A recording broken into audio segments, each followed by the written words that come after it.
మనకి ఏదైతే యేసుక్రీస్తు వారు సత్యముగా ప్రత్యక్షపరచబడ్డారో, అదే సత్యాన్ని ప్రత్యక్షపరచేవారుగా మనం ఉండాలని, దేవుడు తన కనికరం చొప్పున మనకి ఈ రక్షణ భాగ్యాన్ని దయచేశాడు.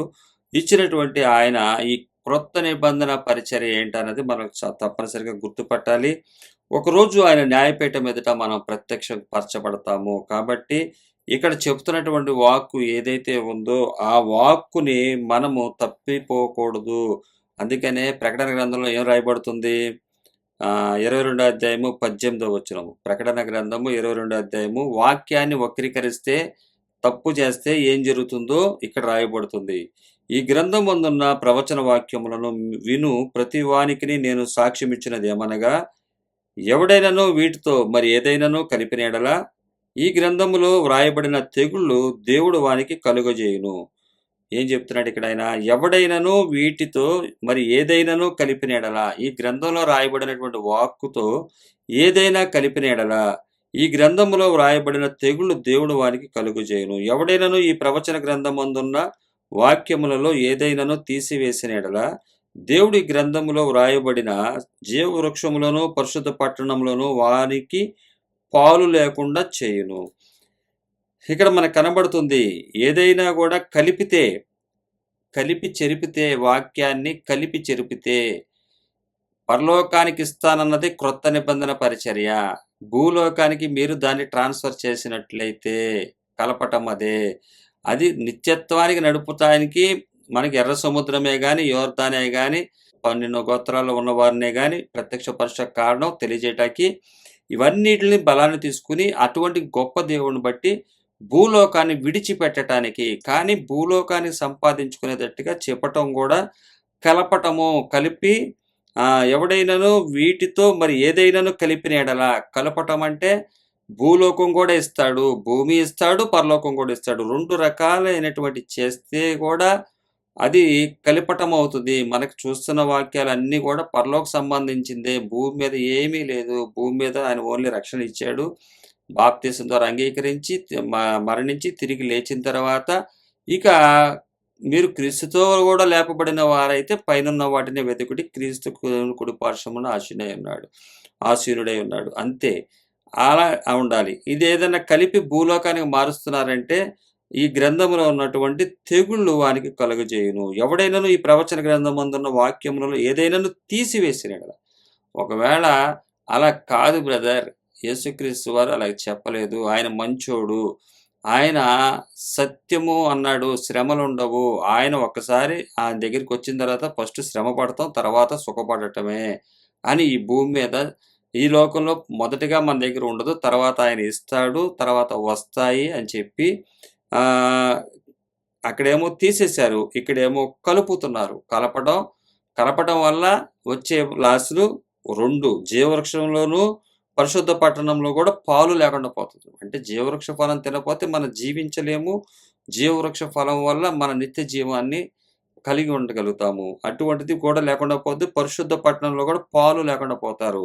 అలాగే ఏదైనాను కలిపితే గనక గ్రంథంలో రాయబడిన తెగుళ్ళు వానికి కలుగజేయును. కాబట్టి ఇక్కడ ఏదైతే కొరింథీయులకు రాసిన 2వ పత్రిక 5వ అధ్యాయం 10వ వచనం చెప్తుందో, ఈ వర్తమానాన్ని సరిగ్గా మనం వివరించాలి. లేనప్పుడు నోరు మూసుకున్నా కూర్చోవాలి. ఇంట్లో కూర్చుని లేదా ఎక్కడో పని చేసుకుని బతికితే మంచిది. అంతకన్నా బెటర్ ఆప్షన్ ఇంకోటి ఉండదు. ఎందుకంటే ఏదో ఒకటి ఇస్తాడు. నువ్వు ఇచ్చిన తలాంతుని వినియోగించుకోకపోతే ఎక్కడో చోట ఇంట్లోకి వెళ్ళి కూర్చుని ఏదో ఉద్యోగం చేసుకుని ఉంటే అది ఉన్నటువంటిది దేవుని ఇచ్చిన తలాంతుని వేరేవాడికి ఇస్తే ఆ తలాంతుని వారు వినియోగించుకుంటారు. ధైర్యంగా దేవుని సువార్త వరకు ఆయన పరిశుద్ధాత్మ సహాయంతో నడిపించబడతారు. కాబట్టి కొరింథీయులకు రాసిన 2వ పత్రిక 5వ అధ్యాయము 10వ వచనం ఏం చెప్తుందో అది మనం తప్పనిసరిగా తెలుసుకోవాలి. ఎందుకంటే ఇది తెలుసుకోకపోతే ప్రత్యక్షపరచబడతాము ఒకసారి న్యాయపీఠం ఎదుట. ఆ న్యాయపీఠం ఎదుట ప్రత్యక్షపరచబడినప్పుడు ఇబ్బంది పడతారని చెప్పి చెప్తున్నాడు. దానికి సంబంధించిందే క్రొత్త నిబంధన పరిచర్య అని. మనకి ఈ వచనం ఉంది కదా, ఈ 5వ అధ్యాయము కొరింథీయులకు రాసిన 2వ పత్రిక 5వ అధ్యాయం 10వ వచనం ఉంది కదా, ఈ 10వ వచనం మనం చూసినట్లయితే కొరింథీయులకు రాసిన పత్రిక 2వ అధ్యాయము 14 నుంచి మొదలవుతుంది. కొరింథీయులకు రాసిన 2వ పత్రిక 2వ అధ్యాయము 14 నుంచి ఇక్కడ 10వ వచనం వరకు రాయబడుతుంది. అలాగే మిగతాయి కూడా వస్తాయి. కానీ ఇక్కడ వరకు ఈ సబ్జెక్టు ఈ వాక్యానికి 10వ వాక్యానికి ప్రారంభం ఎక్కడంటే ఇక్కడ 2వ అధ్యాయము 14 నుంచి ప్రారంభం. కాబట్టి ఇక్కడి నుంచి చదివితే ఇక్కడికొచ్చేసరికి ఆయన ఏం తెలియజేస్తున్నాడో మనకు అర్థమవుతుంది. కాబట్టి ఈరోజు దేవుడు తన కనికరం చొప్పున ఈ మాటలన్నీ ఒకసారి మనం చదువుదాము. చదివి షార్ట్‌కట్‌లో ఈ మెసేజ్‌ని అర్థం చేసుకోవడానికి ప్రయత్నం చేద్దాం. ఎందుకంటే ఆయన న్యాయపీఠం ఎదుట మనం ప్రత్యక్షం కావాల్సిన వారమై ఉన్నాము. క్రొత్త నిబంధన పరిచర్యలో మనం ఉన్నాము. క్రొత్త నిబంధన పరిచర్య అంటే కూడా మీరు తెలుసుకోండి. దేవుడు తన కనికరం చొప్పున నాకు తెలియజేశాడు. మీకు ఏమన్నా సందేహాలున్నా కూడా ప్రార్థనాత్మతో 1కి 2 సార్లు బైబిల్ చదివినట్లయితే మీకు ఇది కూడా అర్థమవుతుంది. అలాగే కొరింథీయులకు రాసిన రెండో పత్రిక 2వ అధ్యాయము 14 నుంచి ఉన్నటువంటి వచనాలు. మా ద్వారా ప్రతి స్థలమందును క్రీస్తుని గూర్చిన జ్ఞానం యొక్క సువాసనను కనుపరచుచు ఆయన యందు మమ్మును ఎల్లప్పుడూ విజయోత్సవముతో ఊరేగించుచున్న దేవునికి స్తోత్రము. మొదటగా మీరు ఒకటి గుర్తుపెట్టుకోండి. ఆయన యొక్క క్రీస్తుని గూర్చినటువంటి జ్ఞానము సువాసన. జ్ఞానం యొక్క సువాసన మీకు అర్థం కావాలంటే, జ్ఞానానికి సంబంధించినటువంటి సువాసన అర్థం కావాలంటే ఈ వర్తమానాన్ని మీరు మొత్తం అర్థం వింటే గనక మీకు అర్థమవుతుంది. ఈ సువాసన ఎంత బాగుంటుందో వినండి. ఇది సువాసనగా ఉంటుంది కొంతమందికి, ఇది దుర్వాసనగా కూడా ఉంటుంది. అందుకని అక్కడ రాస్తాడు కింద వచనంలో 15వ వచనం, 2వ అధ్యాయం 15వ వచనం. రక్షింపబడి వారి పట్లను నశించు వారి పట్లను మేము దేవునికి క్రీస్తు సువాసనై ఉన్నాము. నశించు వారికి మరణార్థమైన మరణపు వాసనగాను, రక్షింపబడి వారికి జీవార్థమైన జీవపు వాసనగాను ఉన్నాము. ఇక్కడ చూసినట్లయితే రక్షించబడుతున్న వారికేమో జీవంగాను, అంటే మరణాన్ని ప్రేమించే వారికి, లోకాన్ని ప్రేమించే వారికి, అబద్ధాన్ని ప్రేమించే వారికి మరణపు వాసనగా ఉన్నారు. అదేంటి, అది ఎట్లాగా అంటే జీవం గురించి చెప్తున్నప్పుడు అది మరణంగా అనిపిస్తుంది, మరణాన్ని గురించి చెప్తున్నప్పుడు అది జీవంగా అనిపిస్తుంది. ఈ లోకంలో నువ్వు కోట్లు సంపాదిస్తావంటే వాళ్ళకి జీవం, ఈ కోట్లే వద్దురా అంటే అది వాళ్ళకి మరణపు వాసన. అందుకనే మరణపు వాసన కావాలా, మీకు ఏ వాసన కావాలి, ఏ వాసన మీరు గుర్తుపడతారు? మీరు మనందరం కూడా జనరల్గా చూసేది భూలోకంలో కోట్లాస్తేనే సువాసన అనుకుంటాము, అది మరణపు వాసన అంట. ఇంటి నిండా డబ్బు పెట్టుకుని ఆ డబ్బు వాసన చూసుకుంటుంటే అది జీవపు వాసన అనుకుంటున్నారు. అది జీవం వాసన కాదు, మరణపు వాసన. ఈ జ్ఞానాన్నే మేము బోధించడానికి మాకు దేవుడిచ్చిన అవకాశంగా మమ్మును ఎల్లప్పుడూ దేవునికి స్తోత్రం అంటున్నాడు. ఏ స్తోత్రం ఇది? ఏ స్తోత్రం చెప్తున్నారు? ఇప్పుడు ప్రార్థన చేయండి, స్తుతి స్తోత్రము ప్రార్థనలు చేయండి, అవి చేయండి అండి. దేనికి స్తోత్రం చేయాలి, దేనికి స్తుతించాలి? ఆయన యొక్క జ్ఞానానికి సంబంధించిన సువాసనను కనుపరుచు నిమిత్తము, ఆయన జ్ఞానానికి సంబంధించిన సువార్త అది మనకి స్తోత్రాన్ని ఇస్తుంది, అది సంతోషాన్ని ఇస్తుంది. కానీ ఈరోజు ఆస్తులను, తర్వాత పెద్ద పెద్ద మందిరాలను చూసి వీటిని బట్టి స్తోత్రాలు, కృతజ్ఞతలు ఇవన్నీ తెలియజేస్తున్నారు. కానీ ఇక్కడ పౌలు గారు ఏం చెప్తున్నాడంటే, క్రీస్తుని గూర్చిన జ్ఞానం యొక్క సువాసనను కనుపరుచు నిమిత్తము మాకు ఏ అవకాశాన్ని ఇచ్చాడంటే, కనుపరిచే అవకాశం అది ఆయనకి ఇచ్చారు, తర్వాత మనకి కూడా ఇచ్చారు. క్రీస్తు పోలి నడుచుకున్న ప్రకారం మీరు పోలి నడుచుకోండి. తండ్రి అయిన దేవుడు ఎలాంటి వాడో కుమారుడైన యేసుక్రీస్తు వారు అంతే. కుమారుడైన యేసుక్రీస్తు వారు ఎలాంటి వాడో శిష్యులు అలాంటి వాళ్ళే, శిష్యులు ఎలాంటి వాళ్ళు అలాంటి వాడే పౌలు గారు. అలాగే ఆయన శిష్యులు. ఎందుకని? ఇది సత్య మార్గం, ఇది నీతి మార్గం, ఇది నిత్యం ఉండే మార్గము. ఈ మార్గాన్ని చూపించడానికి యేసుక్రీస్తు వారు వచ్చారు. కాబట్టి ఆ యొక్క క్రీస్తు యొక్క జ్ఞానమును గురించినటువంటి సువాసన, అంటే ఇప్పుడు కనబడేది కాదు, మన మరణానంతరం మనం పొందుకోబోయేది, ఆయన రాకడలోనైనా మన మరణానంతరమైనా పొందుకోబోయేది. ఆ సువాసన వేరు. ఆ సువాసన మీరు గుర్తుపట్టాలని చెప్పి ఇటువంటి భాగ్యం మాకు ఇచ్చాడు. దేవునికి ఎంతో మేము సంతోషిస్తున్నాం. విజయోత్సవంతో ఊరేగించుచున్నాడంట దేవుడు. విజయోత్సవం ఏంటది? ఆస్తులంతా పోగొట్టుకోవటం విజయోత్సవమా? ఆస్తులు లేకుండా జీవించటం విజయోత్సవమా? ఏది విజయోత్సవమో గుర్తుపట్టాలి. ఏది సునాదమో, ఏది స్తోత్ర సునాదమో, ఏది దుర్వార్త సునాదమో గుర్తుపట్టాలి. ఈ లోకంలో దుర్వార్త సంబంధించినన్నీ కూడా సువాసనగా ఏదో సువాసనగా కనబడతాయి. వాటి విషయాల్లో లోకంలో కనబడే వాటిని సంపాదించుకుంటున్నారు అనగానే వారికి ఎక్కడ లేనటువంటి సంతోష ఆనందాలు వస్తాయి. కాబట్టి ఈయనేం చెప్తున్నాడంటే, మనం ఒకరోజు మంచి చేసినా, చెడు చేసినా మన క్రియలు బట్టి ఆయన ముందు ప్రత్యక్షం అవుతాం న్యాయపీఠం ఎదుట. కాబట్టి మంచి ఏంటో నేను చెప్తా వినండి అని చెప్తున్నాడు పౌలు గారు. ఇక్కడ లోకంలో మనం చూసే మంచి కాదిది. లోకంలో చూసే చెడ్డ కాదు. ఎందుకంటే మంచిని ఎరగకపోవటమే చెడ్డ. ఈ చెడ్డ విషయాల్లో నుంచి మీరు మీరు ఈ చెడ్డ విషయాల్లో పడిపోయి మంచిని పోగొట్టుకోమాకండి. కాబట్టి ఒకరోజు న్యాయపీఠం ఎదుట ప్రత్యక్షమవుతాం కాబట్టి ఇప్పుడే మీరేంటి ప్రజల ఎదుట సత్య ప్రత్యక్షత కలిగి ఉండండి. యేసుక్రీస్తు వారు ఏ సత్య ప్రత్యక్షత కలిగి చూపించాడో అదే సత్య ప్రత్యక్షత మనము కలిగి ఉండాలి. ఆ సత్య ప్రత్యక్షత అది హృదయాంతరాలను చూసే దేవుని ముందు, అలాగే ప్రజల ఎదుట కూడా అలాగ ఉండండి. ప్రజల మెప్పు కోసం కాదు, నేను మెచ్చుకోవాలి. దేవుడు మెచ్చుకున్నవాడే గొప్పవాడు. అలాగా దేవుడు మెచ్చుకునే విధంగా మనం ఉండాలి. కాబట్టి ఇక్కడేం చెప్తున్నాడంటే, జ్ఞానం యొక్క సువాసనను కనుపరుచుటకు వీరిని ఎన్నుకున్న దేవుడికి స్తోత్రం చెప్తున్నాడు. అలాగే 15వ వచనంలో చెప్పాడు కదా, రక్షింపబడి వారి పట్లను నశించు వారి పట్లను మేము దేవునికి క్రీస్తు సువాసనై ఉన్నాము. నశించు వారికి మనార్థమైన మరణపు వాసనగాను, రక్షింపబడు వారికి జీవార్థమైన జీవపు వాసనగాను ఉన్నాము. ఇప్పుడు పౌలు గారి యొక్క పరిచర్య, ఏదైతే పౌలు గారి పరిచర్య ఉందో ఆ పరిచర్య విషయాల్లో ఆయన చెప్తున్నాడు, మేము మాకు అప్పచెప్పబడినటువంటి ఈ పరిచర్యకు ఆయనకే స్తోత్రము. మేము జీవాన్నిచ్చే వాసనగా ఆయన జ్ఞానాన్ని తెలియజేస్తున్నాము. అబద్ధధనాన్ని వదిలేయండి. మితిమీరి సంపాదించుకుంటే భ్రష్టులైపోతారు. భ్రష్టత్వంలో పడమాకండి. నేను మీకు ప్రకటిస్తున్నా. మీకు ప్రకటించిన తర్వాత నేను భ్రష్టుడైపోతానేమో అని చెప్పి నా శరీరాన్ని నలగొట్టుకుంటున్నానని చెప్తాడు. మొదటి పత్రిక కొరింథీయులకు రాసిన మొదటి పత్రిక 9:27 వచనంలో ఆయన అలా తెలియజేస్తాడు. తెలియజేసి జాగ్రత్తగా ఉంటూ జీవపు వాసనగా ఉంటున్నాడు. ఆయన జ్ఞానం, క్రీస్తును గూర్చిన జ్ఞానం యొక్క సువాసన ఏంటది? ఆయన ఈ భూ సంపదను సంపాదించుకోకుండా ఉండటమే క్రీస్తును యొక్క సువాసన. కానీ ఈ లోకంలో ఎవరికన్నా చెబితే దుర్వాసన అంటారు. ఇంకా రాస్తాడు ఇక్కడే మనం చూసినట్లయితే 5వ అధ్యాయం 11 నుంచి ఉన్న వచనాల్లో కూడా ఇంకా వివరంగా రాస్తాడు. అంటే ఈ 10వ వచనం ఇక్కడితో అయిపోదు. ఒక విధంగా ఇది మిడిల్గా మనం తీసుకోవచ్చు.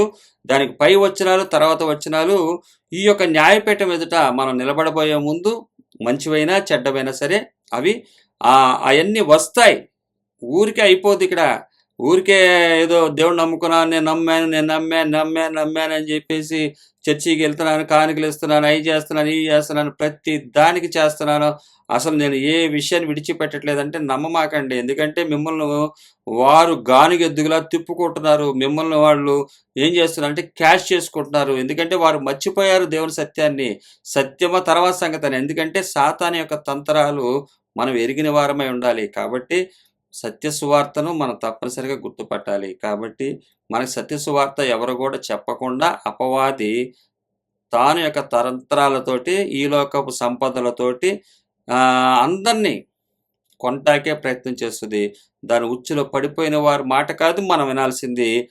దేవుని సత్య సువార్త ఏం తెలియజేస్తుందో మనం 1కి 2 సార్లు చదవాలి. ఇప్పుడు మీకు అన్ని వివరంగా చెప్పడానికి గల కారణం ఏంటంటే, బైబిల్ని ప్రేమించే విధంగా మీరు ఆ చదివే విధానాన్ని, అర్థం అయ్యే విధానాన్ని నేర్చుకుంటారని. ప్రతి అక్షరం, ప్రతి వాక్కుని చక్కగా మనం నేర్చుకోవాలి. ఇది దేవుడు తన కనికరం చొప్పున మనకి ఇచ్చినటువంటి భాగ్యము. ఈ భాగ్యాన్ని విడిచిపెట్టుకోకండి. ఒక సేవకుడు కాదు, నేననే కాదు, ఎవరన్నా కాదు, మనకి బైబిలే ప్రామాణికం. బైబిల్ ఏం చెప్తుంది దాని ప్రకారం మనం నడవాలి. ఈ సత్యం తెలిసిన వారు చెప్పకుండా ఉండలేరు. ఈ లోకంలో వెలుగుగా బ్రతకకుండా ఉండలేరు. కాబట్టి మనం తప్పనిసరిగా ఈ వాక్కుని మనం గుర్తుపట్టాలి. పౌలు గారు చెప్తున్నాడు, మేము చెప్తున్నటువంటి జీవపు వాసన విన్నవారికి జీవవాసనగా ఉన్నాము, జీవపు వాసనగా ఉన్నాము. అలాగే నశించిపోయే వారికి మరణార్థమైన మరణపు వాసనగా ఉంది. ఈ మాటలు ఎలాగుందంటే మరణార్థకంగా ఉంది. అబ్బో ఇది చేయటం కష్టం, అమ్మో డబ్బులు వదిలి బతకడమా, ఎవడు చెప్పాడు అసలు కష్టం అది? లేదు అసలు నువ్వు అప్పుల్లో ఉంటే ఇష్టం లేదు, నువ్వు పెళ్లి కాకుండా ఉండటం ఇష్టం లేదు, తర్వాత నువ్వు కోటేశ్వరుడు కాకుండా ఉండటం ఇష్టం లేదు, నువ్వు పెద్ద ఉద్యోగం పొందుకోకుండా ఉండటం ఇష్టం లేదు దేవుడికి, అసలు నువ్వంటే ఇష్టం అంటే ఇది బాగుంది వాసన, కానీ అది మరణపు వాసన. కానీ గుర్తుపట్టేవాళ్ళు లేరు. ఎందుకంటే వాక్యాన్ని గ్రహించలేదు కాబట్టి. ఇక్కడ రాస్తున్నాడు, నశించు వారికి మరణార్థమైన మరణపు వాసనగా, రక్షింపబడు వారికి జీవార్థమైన జీవపు వాసనగా ఉన్నాము. యాక్చువల్గా పౌలు గారు చెప్తున్నాడు, మనం గుర్తుపట్టండి. ఇది ఎంత రాసుకురావటానికి గల కారణం ఏంటంటే ఆయన ఇక్కడ ఒకరోజు మనం న్యాయపీఠం ఎదుట మనం నిలబడతాము. కాబట్టి ఇయన్నీ మనం తెలుసుకోవాలి. అందుకని ఆయన అంటున్నాడు 17వ వచనంలో, కావున ఇట్టి సంగతులకు చాలినవాడెవడు? మేము దేవుని వాక్యమును కలిపి చెరిపెడు అనేకుల వలె ఉండక, నిష్కాపట్యము గలవారమును దేవుని వలన నియమింపబడిన వారమునయుండి క్రీస్తునందు దేవుని ఎదుట బోధించుచున్నాము. క్రీస్తునందు దేవుని ఎదుట మేము బోధిస్తున్నాము. కావున ఇట్టి సంగతులకు చాలిన వాడెవడు? ఎవరు మీరు? దేనికి మీరు నశించిపోవటానికి ఇష్టపడుతున్నారా? లేకపోతే రక్షింపబడటానికి ఇష్టపడుతున్నారా? మీకు జీవార్థమైన వాసన కావాలా? రక్షణార్థమైనటువంటి వాసన మరణార్థమైన వాసన కావాలా? మరణార్థమైన వాసన ఏంటంటే ఈలోక భూ సంపద ఎంత బాగా సంపాదించో అంత పెద్ద పెద్ద కంపు అనమాట. మనం కొన్ని చోట్ల అసలు ముక్కు మూసుకుని ఆ ముక్కు మూసుకున్నా కూడా వచ్చేస్తది. అంత కంపు అనమాట. ఎంత డబ్బు దాస్తే అంత కంపు. అలాగే జీవపు వాసనగా ఉన్నాము. రక్షింపబడే వారికి జీవపు వాసన. జీవపు వాసన అంటే వీడి దగ్గర ఎంతో దుర్వాసన వస్తది. లాజరు, కురుపులతో పట్టినట్టు లాజరు, యోబు, ఇటువంటి వారి దగ్గర ఎంతో దుర్వాసన. అబ్బో! అయితే ఆ దుర్వాసన తట్టుకోలేక భార్య కూడా యోబుని ఏమంది, ఇంకా నీ యథార్థతను విడిచిపెట్టవా? ఒక్కసారి ఆయన్ని తిట్టి చేయమని చెప్తుంది. ఆయన ప్రేరేపిస్తుంది. వదలమంటది భక్తిని. అట్లాగా ఆ విధంగా ప్రేరేపిస్తుంది. అంత దుర్వాసన. ఈ లోకంలో డబ్బు లేని వాడిని చూస్తే దుర్వాసన. అసలు ఉన్నవాడికి ఆడి వాసన నచ్చదు. చాలా ఎలర్జీగా ఫీల్ అవుతాడు. వీడు లేదురా వీడి దగ్గర ఆస్తి అని చెప్పి. వీడి దగ్గర కోటి ఉన్నవాడు కూడా 10 కోట్లు 1000 కోట్లు ఉన్నవాడు బాగానే ఉంటాడు. కానీ 1 కోటి 2 కోట్లు ఉన్నవాడికి 100 కోట్లు ఉన్నవాడికి కాస్త ఎక్కువ వస్తుంది. 1000 2000 కోట్లు ఉన్నవాడికి పెద్ద ఏమనిపించదు. 100 200 కోట్లు ఉన్నవాడికి లేదా 1 కోటి ఉన్నవాడికో ఇలాగ అనిపిస్తుంది. దుర్వాసన అనిపిస్తూ ఉంటుంది. ఏంట్రా ఈడని. కానీ పౌలు గారు దుర్వాసన కొట్టేవాళ్ళలాగా ఈ లోకంలో కనబడుతున్నాము మేము. కానీ జీవవాక్యాన్ని చేత పట్టుకుని వచ్చాము. ఇది జీవవాక్యము. మేము ఎంతో మురికిగా ఉన్నాము. మా దగ్గర ఏమీ లేదని మీరు అనుకుంటున్నారేమో. మా దగ్గర ఏమీ లేదనుకుంటున్నారేమో. మేము ఈరోజే సత్యమును ప్రత్యక్షపరుస్తున్నాము. అదే సత్యము ప్రత్యక్షపరచబడాలి. ఇది ఒక సేవకుని యొక్క బాధ్యత. కాబట్టి ఆయన అంటున్నాడు, కావున ఇట్టి సంగతులకు చాలిన వాడెవడు? మీరు రక్షింపబడిన వారా? మీరైతే అబద్ధధనాన్ని వదిలేయండి. మీకు జీవపు వాసనగా బతికిన వారు అవుతారు. డబ్బు లేని వాడిని ఈ లోకంలో ఏం చూస్తారంటే మరణపు వాసన ఉన్న వాళ్ళ చూస్తారు. అలాగే మరణార్థమైన వాసన ఏంటంటే జీవం వాసనలా చూస్తారు. డబ్బు వాసన చూసినట్లయితే డబ్బులు చేపల దగ్గరగా వాళ్ళ దగ్గర చేతుల్లో నుంచి తీసుకుంటే చేపల వాసన వస్తుంది. కానీ బంగారంలా తీసుకుని ఇంట్లో దాస్తారు వాళ్ళు. చేపలను మాత్రం ఎక్కడ డస్ట్బిన్లో పడేస్తారు. చేపల వేస్ట్ అంతా కూడా. వారేంటంటే వారికి వాసన ఆ చేపల దగ్గర డబ్బులు ఇచ్చినా, కోడి మాంసం దగ్గర డబ్బులు ఇచ్చినా, లేకపోతే వాటిని ఎంత మురికిగా ఉన్నా సరే ఆ డబ్బులు తీసుకెళ్ళి దాచుకుంటారు. అవి వారికి దుర్వాసన అనిపించదు. అది వారికి సువాసనగా ఉంటుంది. మేము అట్లాంటి వారం కాదు. ఈ అబద్ధధనం అంటే అది దుర్వాసన. అది దుర్వాసన. అది అబద్ధధనం లేకుండా ఉంటే అది జీవపు వాసన. ఇది మనం గుర్తుపట్టాలి. దేవుని వాక్యం ఏం చెప్తుందో మనం గుర్తుపట్టాలి. ఇది కొత్త నిబంధన పరిచర్య అంటాడు 4వ అధ్యాయం 1వ వచనంలో. కాబట్టి ఈ పరిచర్య పొందినందున కరుణింపబడిన వారమై అధైర్యపడము. అధైర్యపడమని ఎందుకు చెప్పాలి? అధైర్యపడమని ఎందుకు చెప్తున్నాడు ఆయన? అధైర్యపడటం ఏంటి? కొత్త నిబంధన పరిచర్య నాకు అప్పచెప్పాడయ్యా. పెద్ద చర్చి నాకు అప్పచెప్పినప్పుడు నేను ధైర్యం ఎందుకు నాకు అవసరం? పెద్ద మా టీం ఉంటుంది. అన్ని ఆళ్ళే చూసుకుంటారు. నాకు ఏం అవసరం లా. చూసుకునేవాడు ప్రతి దానికి, ప్రతి సెక్షన్‌కి అందరూ ఉంటారు. నేను ఊరికి వచ్చి మాట్లాడి వెళ్ళిపోవటమే కదా! ఏముంటది నాకు? కానీ ధైర్యం దేనికంటే ఈ క్రొత్త నిబంధన పరిచర్య అంటే కరుణించబడటం అంటే మరణపు వాసనగా ఈ భూమి మీద జీవించాలి. మరణపు వాసన వచ్చేవారుగా ఈ భూమి మీద జీవిస్తేనే జీవపు వాసన మనం ఇవ్వగలుగుతాం. జీవపు వాసన మనలోంచి వస్తుంది. అందుకనే ఈ పరిచర్య మాకు అప్పచెప్పాడు. ఈ కొత్త నిబంధన పరిచర్యకి కరుణింపబడిన వారమే అధైర్యపడము. మా శరీరం ఏమంటాడు ఇక్కడ రాస్తున్నాడు 4వ అధ్యాయము 16వ వచనం. కావున మేము అధైర్యపడము. మా బాహ్య పురుషుడు కృషించుచున్నను, ఆంతర్య పురుషుడు దినదినము నూతన పరచబడుచున్నాడు. మా బాహ్య పురుషుడు కృషించిపోతున్నాడు. మరణపు వాసన వస్తుంది. మా దేహాలు మరణపు వాసనతో ఉన్నాయి. అయినా కూడా మా ఆంతర్య పురుషుడు దినదినము నూతన పరచబడుచున్నాడు. ఇది కొత్త నిబంధన పరిచర్య. కొత్త నిబంధన పరిచర్య ఇది. క్రొత్త నిబంధన పరిచర్య మనకిచ్చింది సాహసోపేతంగా నిర్ణయించి చేస్తామని. పెద్ద ఒక 120 అంతస్తుల బిల్డింగ్ కడుతున్నారండి. కడుతున్నప్పుడు దాని కింద పునాదులున్నాయే, ఆ పునాదులు చాలా స్ట్రాంగ్‌గా ఏశారు. పైన కట్టబడుతున్నటువంటి బిల్డింగ్ ఎంత అందంగా ఉంటది. పై ఇటికని చూడండి. ఆ ఇటికకి ఇచ్చినటువంటి విలువ చూడండి. అది కింద నుంచే పైకి వెళుతుంది. ఆ పైకెళ్ళి నిలబడినటువంటి ఇటుకకి ఉండేది అందరి దృష్టి ఆ చివరి ఇటుకని చూస్తారు. అలాగా చేస్తున్నాడాయన. కింద పునాదిగా ఉండి మనను అన్యజనులైనటువంటి మనలను ఆ ఇటుకగా అక్కడ పెట్టాడు. అటువంటి భాగ్యాన్ని మనకిచ్చాడు. ఈ క్రొత్త నిబంధన వల్ల, పరిచర్య వల్ల మనమేం చేసి అధైర్యపడం, మేము కరుణింపబడ్డాము.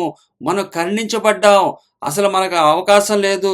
ఆ దేవుని అంగీకరించడానికి, దేవుని మార్గంలోకి వెళ్ళటానికి లేదు. మనకి శపించబడినటువంటి వారము. అయినప్పటికీ కూడా మన శాపాన్ని ఆయన మీద వేసుకుని, మన పాపాలను ఆయన మీద వేసుకుని, ఆయన మనకు రక్షణ అనుగ్రహించాడు. ఇది క్రొత్త నిబంధన పరిచర్య. కరుణింపబడిన వారమై అధైర్యపడము. మేము అధైర్యపడము. మనం అధైర్యపడకూడదు. లోకానికి మరణపు వాసనగా ఉండొచ్చు, పనికిమాలిన వాళ్ళుగా ఉండొచ్చు. మీ వల్ల ఉపయోగం ఏంట్రా దేశానికి అంటారు ఒక్కొక్కరిని పట్టుకుని, పాస్టర్లను పట్టుకుని. మీ వల్ల ఏంట్రా ఉపయోగం? మీరు 4 మాటలు చెప్పి డబ్బులు సంపాదిస్తున్నారని చెప్పి నేను చాలా బాధపడుతున్నా. ఎందుకంటే సత్య సువార్తను ప్రకటిస్తున్నటువంటి దైవజనులకి ఈ మాటలు చాలా బాధను కలిగిస్తాయి, వేదన కలిగిస్తాయి. అయినప్పటికీ కూడా వారు ధైర్యంగా ఉంటారు. ఇది మాట్లాడగల కారణం ఏంటంటే, దుర్బోధకులు అబద్ధధనాన్ని సంపాదించి సత్యమైనటువంటి మార్గంలో వెళ్తున్నటువంటి సేవకులకు ఇబ్బంది కలిగిస్తున్నారు. వారు పడతలేదు ఈ మాటలు. వారు పడ్డా కూడా దులుపుకుని వెళ్ళిపోతారు. వారేం పెద్ద పట్టించుకోరు. వారు ఏ విషయాలు కూడా అబద్ధధనాన్ని విస్తారంగా సంపాదించుకున్నటువంటి పాస్టర్స్ ఎవ్వరు కూడా ఏ విధమైనటువంటి మాటను భూలోకంలో అన్యజనులు ఎన్ని మాటలన్నా పట్టించుకోరు. అడుక్కుతుంటారేంట్రా, అదేంట్రా, మీరు ఏంటి, మీ బతుకులేంటి, పనులు లేవు, ఏవి లేవు, మీరు ఊళ్ళు తిరిగి డబ్బులు సంపాదించడమేనా మీ పని అని చెప్పి వాళ్ళని ఎన్ని తిట్టినా పట్టించుకోరు. సత్య సువార్థికుడిని ఒక మాట అంటే వాడు నలిగిపోతాడు. వాడు నిజంగా చేయగల శక్తి ఉండి ఉద్యోగాలను వదులుకుని వచ్చి దేవుని కొరకు నిలబడుతూ ఈ లోకానికి జీవపు వాసనిద్దామని వెళుతున్న వారిని అవమానపరుస్తున్నప్పుడు వాళ్ళు నలుగుతున్నటువంటి వారి హృదయాలని దేవుడు చూస్తూ ఉంటాడు. అటువంటి వారికి సహాయం చేస్తుంటాడు, ధైర్యాన్ని ఇస్తుంటారు. వారు నలిగిపోతూ ఉంటారు. వారికి ఉన్నటువంటి సామర్థ్యాలను ప్రక్కన పెట్టి జీవపు వాసన ఇవ్వటానికి వచ్చిన వారే. అలాంటి వారే యేసుక్రీస్తు వారే కానీ, పౌలు గారే కానీ, శిష్యులే కానీ, వారికి ఉన్నటువంటి ఉద్యోగాలను వదిలి వచ్చినటువంటి వారు సువాసనిద్దామని చెప్పి సత్య సువార్తను వెంబడిస్తున్నటువంటి వారు ఉన్నారు. వారికి అవమానాన్ని తీసుకొచ్చేవారు దుర్బోధకులు. వారు ఏ విధమైనటువంటి విషయాల్ని పట్టించుకోరు. వారిని ఎన్ని అన్నా పట్టించుకోరు. వారి పని వారు చేసుకుంటానే వెళ్ళిపోతారు. ఇది మా కోసం కాదు, దేవుని కోసం అని చెప్తారు. అలాగే ఇక్కడ రాయబడుతుంది ఏంటంటే, సత్య సువార్తను వెంబడిస్తున్నటువంటి వారి దగ్గర మరణపు వాసన రావచ్చు, కానీ అది జీవపు వాసన. అందుకని అంటాడు ఆయన 10వ వచనం, 4వ అధ్యాయం 10వ వచనం, కొరింథీయులకు రాసిన 2వ పత్రిక, యేసు యొక్క జీవం మా శరీరమందు ప్రత్యక్షపరచబడుటకై యేసు యొక్క మరణానుభవమును మా శరీరమందు ఎల్లప్పుడూ వహించుకొనుచున్నాము. ఏలనగా యేసు యొక్క జీవము మాతో కూడా మా మర్త్య శరీరమందు ప్రత్యక్షపరచబడినట్లు సజీవులమై మేము ఎల్లప్పుడూ యేసు నిమిత్తము మరణమునకు అప్పగింపబడుచున్నాము. కావున మాలో మరణమును, మీలో జీవమును కార్యసాధకమగుచున్నవి. మేము ఇలా చేయటం చేతనే, మేము నలిగిపోవటం చేతనే మీలోకి జీవం వస్తుంది. మీరు కూడా జీవపు వాసన ఇవ్వగలుగుతారు. మీరు కూడా ఇంకొకరిని జీవింప చేస్తారు. ఇదే క్రీస్తు మరణం మాలో వచ్చింది. అదే మరణాన్ని మాలో జీవాన్ని తీసుకొచ్చింది. మేము మరణానుభవంలోకి వెళ్తున్నాం. మా మరణానుభవం ద్వారా మీరు జీవంలోకి వస్తున్నారు. మీరు జీవంలోకి రావడం చేత అనేకులను జీవింప చేస్తున్నారు. ఈ జీవజలం ఎక్కడికి వెళ్తుందో పారుతుందో అక్కడ ఉన్నటువంటి వృక్షాలన్నీ కూడా పెరుగుతాయి. హల్లెలూయా. అది మనకు చెప్పినటువంటి క్రొత్త నిబంధన పరిచర్య. కాబట్టి మనం క్రొత్త నిబంధన పరిచర్య చేయటకు కరుణించబడ్డాం కాబట్టి ధైర్యాన్ని తెచ్చుకోండి. అబద్ధతనం వదలటం పెద్ద కష్టమేం కాదు. దాన్ని మొదటి నుంచే దాన్ని కంట్రోల్లో పెట్టుకుంటా ఉంటే, దాన్ని పెరగకుండా ఉంటే, పౌలు గారు ఏదైతే అబద్ధతనం వద్దని చెప్పాడో, భ్రష్టత్వం వద్దని చెప్పాడో, అదే భ్రష్టత్వం మరలా ఆయన జీవితంలో రాకుండా ఆయన ఎల్లవేళ ప్రకటించిన తర్వాత ఆయన భ్రష్టుడైపోతానేమో అని చెప్పి తన శరీరాన్ని కంట్రోల్లో పెట్టుకుని అవసరమైతే పస్తులు ఉంచాడు. అవసరమైతే దాన్ని బెత్తంతో బాదినట్టుగా కూడా ఆయన చెప్పగలడు, చేశాడని చెప్పి మనం గుర్తుపట్టగలం. ఎందుకంటే ఇంత కరుణించబడ్డం, ఇంత గొప్ప పరిచర్య చెప్పబడినందుకు. ఎందుకంటే ప్రత్యక్షపరచబడాలి, సత్యము ప్రత్యక్షపరచబడాలి, ప్రజల్లోకి ప్రత్యక్షతగా తీసుకుని వెళ్ళాలి. అటువంటి బాధ్యత ఆయన ఇచ్చాడు.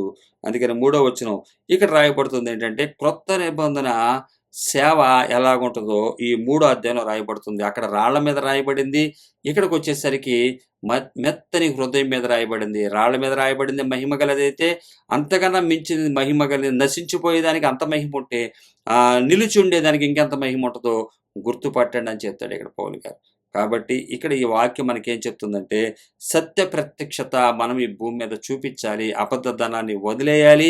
నిత్యరాజ్యం కొరకు మనం వేచి ఉన్నట్లయితే, ఆయన దగ్గర ఎదుట నిలబడినప్పుడు మనకి ఆయన క్రీస్తు న్యాయపీఠం ఎదుట ప్రత్యక్షము కావాలి అని మనము 5వ అధ్యాయం 10వ వచనంలో చెప్తున్న మాట, ఎందుకనగా తాను జరిగించిన క్రియల చొప్పున అవి మంచివైనను సరే, చెడ్డవైనను సరే, దేహముతో జరిగించిన వాటి ఫలము ప్రతివాడును పొందినట్లును మనమందరమును క్రీస్తు న్యాయపీఠం ఎదుట ప్రత్యక్షము కావలేను. మనందరం కూడా క్రీస్తు న్యాయపీఠం ఎదుట ప్రత్యక్షం కావాలి. ఈ వాక్యం తెలియజేస్తుంది ఏంటంటే, ముందుగానే మనం సత్య విషయమై ప్రత్యక్షపరచబడదాం. సత్య విషయమై ప్రత్యక్షపరచబడినట్టయితే ఆయన న్యాయపీఠం ఎదుట మనము మంచివారిగా ఉండగలము. కాబట్టి ఇక్కడే మనము సత్యాన్ని మనం అనుసరించాలి. అదే అబద్ధధనాన్ని విడిచిపెట్టి విస్తారధనాన్ని కూర్చుకోకూడదు. ఈ విషయాలు ధైర్యంగా ఒప్పుకొని నడిచేవాడే నిత్యరాజ్యంలో ఉంటాడు. కానీ వీటిని అనుసరించి ఈ లోక అబద్ధధనాన్ని అనుసరించేవాడు వీటిని అనుసరించి వీటితో నశించిపోవటమే అని మనం గుర్తుపట్టాలి. ఎందుకంటే అది చెడ్డ పని. మంచివైనా సరే, చెడ్డవైనా సరే, ఏదైనా సరే ఆ న్యాయపీఠం ముందు ప్రత్యక్షం కాబడతాయి. కాబడపోక ముందే మనం ఏం చేయాలంటే, ఈ ప్రత్యక్షతలో కంపల్సరీగా మనము ముందుగానే మనం ప్రత్యక్షపరచబడినట్లయితే, సత్యముగానే ప్రజలకు ప్రత్యక్షపరచబడినట్లయితే, హృదయాన్ని అంతరంగాల్ని చూసే దేవుణ్ణి యందు భయభక్తితో మనం ప్రత్యక్షపరచబడినట్లయితే, దేవుడు తన కనికరం చొప్పున మనకు ఆయన న్యాయపీఠం ఎదుట ధైర్యంగా మనం నిలబడగలుగుటకు అవకాశాన్ని ఆయన ఇచ్చాడు. కాబట్టి ధైర్యంగా నిలబడగలుగుటకు ఎంతో మనకి సహకారం అందిస్తుంది, సహాయపడుతుంది మనకి దేవుని వాక్యము. కాబట్టి ఇక్కడ తెలియపరుస్తున్న వాక్యం ఏంటంటే, మనము క్రొత్త నిబంధన పరిచర్య, ఈ క్రొత్త నిబంధన పరిచర్య మనకు అనుగ్రహించబట్టుకు దేవుడు తన కనికరం చొప్పున చూపించిన ఈ భాగ్యానికి ఆయనకి ఘనత మహిమ చెందునుగాక. మరి పూర్తిగా ఈ సందేశాన్ని మరలా మనం ఆలకిద్దాం. దేవుడు తన చిత్తమైతే, రాకడ ఆలస్యమైతే ఇంకా వచ్చిన దీంట్లో ఉన్నటువంటి అంశాన్ని మనం నేర్చుకుందాం. ఒకసారి మీరు చదివినట్లయితే 2వ అధ్యాయము కొరింథీయులకు రాసిన రెండవ పత్రిక 2వ అధ్యాయము 14 నుంచి అలాగే 5వ అధ్యాయం 10వ వరకు, అంటే 5వ అధ్యాయం మొత్తం పూర్తిగా చదివినా కూడా పర్వాలా. చదివినట్లయితే ఇక్కడ రాయబడుతున్నటువంటి ఈ వర్తమానాన్ని విన్న తర్వాత చదివినట్లయితే మీకు ఇంకా ఇందులో క్లారిటీ ఉంటుంది. కాబట్టి దేవుడు తన కనికరం చొప్పున మనతో మాట్లాడినందుకు సర్వగంతమై యేసయ్యకి చెందిస్తున్నాను. ఆయన సన్నిధి ఎల్లవేళలా మనందరితో నడిపించును గాక. ఆమేన్.